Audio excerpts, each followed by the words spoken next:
Can you all hear me back there? Okay, great. So I'm going to cover 4 things that I've kind of noticed throughout my career and actually in the last few years. Things that the customer has really come to us and said, this is why 3D is really important to us from an experience perspective. So first, users want more than just a 2D map. How many of you remember the first time you saw Google Earth? Raise your hand. I'll bet you that 80% of you probably searched for your home address because you wanted to see how current the picture was. At least that's what I know, that's what I did. Visualization products have been in the 3D space for a good 20 years. In 1996, I was working for a company called Autometrics. They had a product called Edge, required a $1 million piece of SGI hardware to visualize something in 3D. And you could fuse all these different data sets. We were doing atmospheric plume modeling for radionuclides, nuclear testing. Since that time frame, a lot of products have come in the marketplace. Some have left, including ArcGIS, Satellite Toolkit, still here, Google Earth. Google Earth is still going to be around, but the enterprise product that many of you might know from a hardcore GIS perspective or from a visualization piece in your enterprise environments is going to be disappearing in the next, say, 12 to 15 months. So that innovation in the geospatial space, I think, is attributable to 3 different factors, and I'm going to go through a couple of those. First, technology enhancements. It wasn't all that long ago when the 3D experience required a really expensive piece of hardware, a high-end graphics card, and a fast processor to be able to visualize and process your data. Now we're moving that information to a mobile device, and in some cases we're even visualizing that in a browser, as you'll see later on. I don't know if you know this, but mobile devices and tablets now consume more than 60% of the world's internet usage. So the paradigm is shifting, and everybody seems to be going towards the more lightweight mobile trends. And then second, high resolution data. We now have ready access to sub-meter imagery, worldwide terrain at 30 meters, soon available in 10 meters on a worldwide basis from Vricon, and this exponential growth of vector data. Third, advanced processing techniques and data analytics allow data sets that were previously fused and locally streamed to us or provided to us in the client are now being consumed from authoritative services through web services. And we're able to integrate more of those into the applications that we deal with today. And as a result, all of us geography professionals who have now reached a broader appreciation from that larger audience due to applications like Google Earth want to share what we've done. And so that's what made 3D a really part of an enterprise GIS system. So navigating our way through Google Earth. When I think about what's going to be the next thing in the marketplace, I have to remind myself that it took Google 10 years and through multiple iterations and evolutions of Google Earth Enterprise to get to where the product is today. So I don't think it's fair for us to think that one application can completely replace Google Earth Enterprise or something similar with feature parity in less than 12 months' time.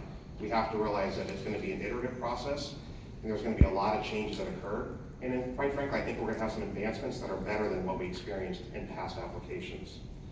We also have to realize that Google Earth several years ago announced that there were more than 1 billion downloads of the Google Earth client. That's pretty impressive news, right? 1 billion different downloads and unique users of the application worldwide. So we've now created 1 billion amateur cartographers. Yes, they certainly don't know the geospatial profession like we do, but they're all passionate about looking at things on Earth in a spatial capacity and wanting to share that experience. That new marketplace is beginning to evolve. We've seen upticks in products like Cesium, Vricon 3D, and then Chris is going to talk a little bit more about ArcGIS Earth and the 3D JavaScript API. It's important for us to realize that we're going to want to consume these experiences not only on a desktop device, but also a mobile device. And to be successful, any vendor that puts out a solution is going to have to include an API that's going to either allow us to extend existing applications or build entirely new applications based on that API. And importantly, for all the GIS professionals in the room, you all understand the GIS profession, and we can be very passionate about how we use 3D in that profession. But think about those 1 billion people who have just experienced how to see their house on the surface of the Earth. They need a simple viewer just to be able to type in an address and zoom down and look at a pixel to what their house or their road or where Starbucks is going to be. So Google Earth gave us an OGC specification, KML 2.2. It It's not going away. In fact, it's been widely adopted across the geospatial community. I would probably argue that it's more popular than shapefiles when you consider those 1 billion amateur cartographers who have all used KML to create something, or maybe thought about it, save something in their My Places area. They're now using that to share. So we have to think that KML is here to stay. It's not going to go away.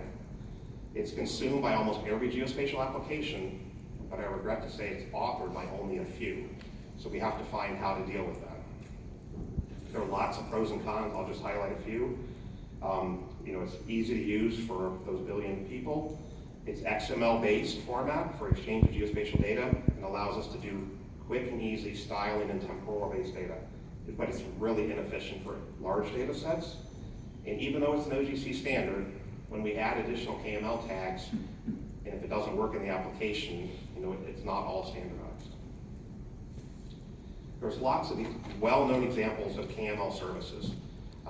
Public services that you all are familiar with, some have been shown off this week, the USGS seismic feeds. NOAA, National Weather Service, has a great KML feed that you can add to your client to see the radar picture. We have a particular client that we work with, I'm going to talk about in just a second, has a product called a service called the Automated Flight Following, the forestry service. It's a secure service, it's a KML service. You only get it if you have an access and log into their portal. It allows the forestry service to monitor in the aviation assets, helicopters and aircraft, that are being used to fight wildland fires and wildland fire suppression.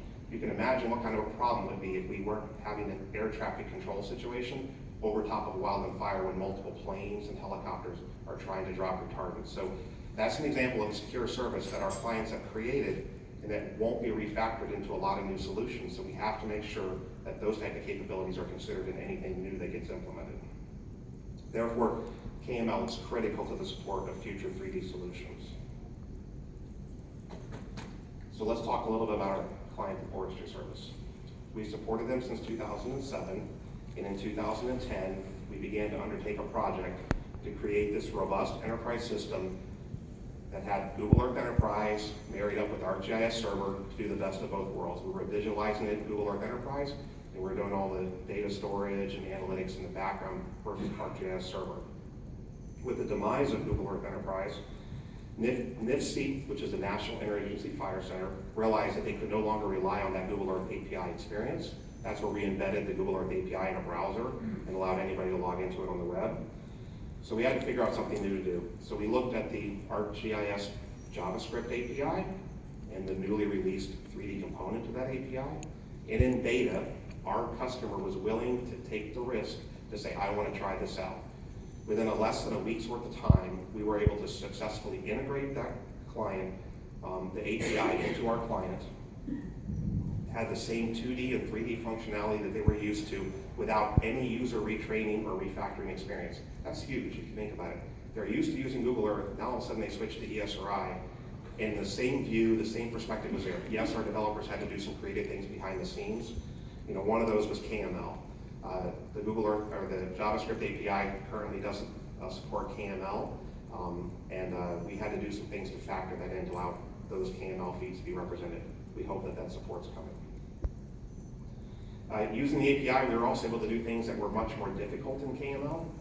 This is the JavaScript API, like use a 2D feature layer. Previously, you had to draw a volumetric polygon for something like a temporary flight restriction. You had to draw a pretty complex KML with a lot of circles, a lot of lines, and filling color shading. With leveraging an ArcGIS service with just a few lines of code and a Z value, we can now extrude a 2D layer service and make it a 3D layer service, and it was beautiful. Our customer was very, very happy about that. So in summary, this was potentially a huge impact of the National Interagency Fire Center, impacting thousands of users. We transitioned it seamlessly. They're using it today in production. I believe the API is still in beta. We're welcoming it to be fully blessed and in production so we can support it. But we had to take that risk, and our customer was very, very supportive in that process. So I'm going to show you 3 screenshots real quick. So this first screenshot is what it looked like under the Google Earth API. And here's a similar view after we refactored it using the ArcGIS JavaScript API. this is where I'd like to plug, Esri gave me the stage for a few minutes, so things like KML, we have to have that supported in the ArcGIS JavaScript API. And then an overall view of the globe from that perspective. So thank you very much, and I'll turn it back over to Chris. Thank you.